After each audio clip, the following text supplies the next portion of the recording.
और मेरे भाई लोग सब बढ़िया।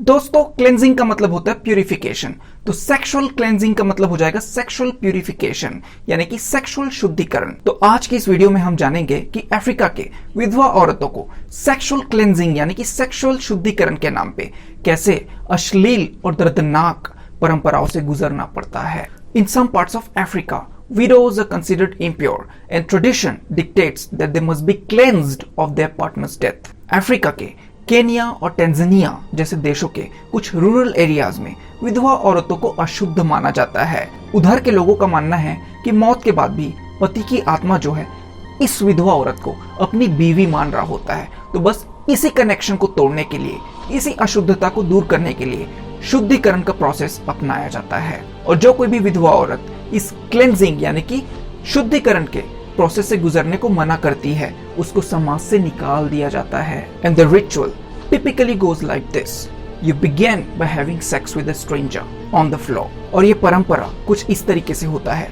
सबसे पहले इस विधवा औरत को एक अजनबी मर्द के साथ जबरदस्ती सेक्स कराया जाता है, वो भी जमीन पे। और ये अजनबी मर्द ज्यादातर एक सेक्स वर्कर हुआ करता है, जिसका काम ही है अफ्रीका के विधवा औरतों को प्यूरिफाई करना, शुद्ध करना। और कई बार तो हालात इससे भी बदतर हो जाता है जब इस विधवा औरत को इस अजनबी मर्द के साथ खुलेआम सबके सामने बीच मोहल्ले में सेक्स कराया जाता है, ताकि पूरा समाज देखता रहे कि कहीं इस शुद्धिकरण के प्रोसेस में कुछ गड़बड़ तो नहीं हो रहा, अच्छे से हो रहा है कि नहीं। Using a condom doesn't complete the ritual properly, so people go without. और इस शुद्धिकरण में प्रोटेक्शन का इस्तेमाल करना अलाउड नहीं है।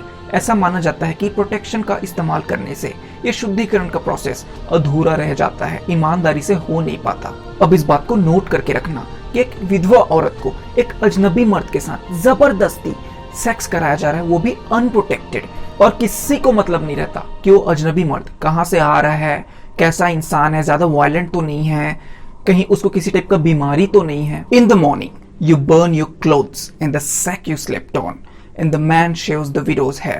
अब ये जमीन पे सेक्स वाला रिचुअल कंप्लीट करने के बाद इस विधवा औरत को इस अजनबी मर्द के साथ एक ही बिस्तर में पूरा रात बिताना होता है। और जैसे ही सुबह होता है, इस बिस्तर को जला दिया जाता है जिसमें ये दोनों सोए थे। साथ में इस विधवा औरत के कपड़ों को भी जला दिया जाता है। उसके जज्बात इस विधवा औरत को इस अजनबी मर्द के हाथों अपना सिर मुंडवाना होता है। Together you slaughter a chicken which you cook and eat. अब इस अजनबी मर्द के हाथों अपना सिर मुंडवाने के बाद दोनों को, यानी कि इस विधवा औरत और उस अजनबी मर्द को मिलके एक चिकन काटना होता है, बनाना होता है, फिर साथ में मिलके खाना होता है। और कुछ इस तरीके से क्लेंजिंग यानी कि शुद्धिकरण का प्रोसेस खत्म हो जाता है। अब अफ्रीकन के हिसाब से ये विधवा औरत पूरी तरह से शुद्ध हो चुकी है अपने नए जिंदगी की शुरुआत करने के लिए।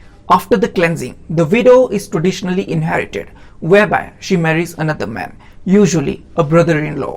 अब ये शुद्धिकरण का प्रोसेस खत्म होने के बाद इस विधवा औरत की दूसरी शादी करा दी जाती है, ज्यादातर उसके देवर के साथ। क्योंकि यार ये अफ्रीका की अपनी पुरानी परंपरा है, तो मुझे कोई हक नहीं है ये बोलने का कि ये परंपरा चलते रहना चाहिए या बंद कर देनी चाहिए। लेकिन मुझे इस परंपरा के अंदर जो क्या क्या प्रॉब्लम्स दिखे या मुझे सही नहीं लगे, बस उन्हीं प्रॉब्लम्स को मैं आपके सामने हाईलाइट करना चाहूंगा। सबसे पहला प्रॉब्लम मुझे जो लगा वो है कंसेंट का। 90% केसेस में ये विधवा औरत लोग रेडी नहीं रहते इस शुद्धिकरण के लिए, लेकिन उनको जबरदस्ती किया जाता है। उनको डराया जाता है कि तुम विधवा हो मतलब अशुद्ध हो, और अगर तुमने शुद्धिकरण नहीं कराया तो तुम्हारी वजह से पूरे समाज को भुगतना पड़ेगा, हमारा देवता नाराज हो जाएगा। और इसके बावजूद अगर कोई विधवा औरत नहीं मानती है तो उसको समाज से निकाल दिया जाता है। और दूसरा प्रॉब्लम मुझे ये लगा कि इस विधवा औरत को एक अजनबी मर्द के साथ जबरदस्ती सेक्स कराया जाता है, वो भी अनप्रोटेक्टेड। किसी को नहीं पता वो मर्द कहाँ से आ रहा है, कैसा है, कहीं उसको HIV इन्फेक्शन तो नहीं है, कोई बीमारी तो नहीं है। तो इन्हीं सारी परंपरा वाली जिद की वजह से HIV इन्फेक्शन के चांसेस बढ़ जाते हैं पूरी तरह से। और क्या पता अगर इसी बीच ये विधवा औरत प्रेग्नेंट हो गई तो। और मुझे तीसरा प्रॉब्लम ये लगा दोस्तों कि इस विधवा औरत की दूसरी शादी के बाद उसके पहले पति की सारी प्रॉपर्टी इस दूसरे पति को दे दी जाती है। इसलिए 90% केसेस में ये देखने को मिलता है कि ये दूसरा पति जो है इस विधवा औरत से सिर्फ प्रॉपर्टी के लिए शादी किया होता है। फिर क्या होता है, स्टार्टिंग के 10 दिन ये दूसरा पति जो है इस औरत को दबा के सेक्सुअली अब्यूज करता है। फिर 11वें दिन घर से धक्के मार के बाहर निकाल देता है, क्योंकि उसको जो चाहिए था वो तो मिल गया ना। अब उसका कुछ नहीं जाना है, जो कुछ भी जाना है इस विधवा औरत का जाना है। अब कहीं की नहीं रही ये बेचारी, यानी कि ना तो पहले इस औरत के हाथ कोई प्रॉपर्टी थी, ना तो अब है, और ना ही इसके बच्चों के नाम पे दिया जाता है, अगर कोई है भी तो। फेमिनिस्टो, आप सबसे हाथ जोड़ के गुजारिश है कि इस टाइप के मुद्दे को भी देखना चालू करो। मान रहा हूँ ये मुद्दा इंडिया का नहीं है, अफ्रीका का है, लेकिन यार वहां भी तो औरतें रह रही है ना, वो लोग भी तो इंसान ही हैं। तो आप क्या करो, कुछ मत करो, एटलीस्ट चर्चा करो इस मुद्दे पे जब कभी पॉसिबल हो, क्योंकि आपके सिर्फ चर्चा करने से ही इस मुद्दे को एक्सपोजर मिलता जाएगा,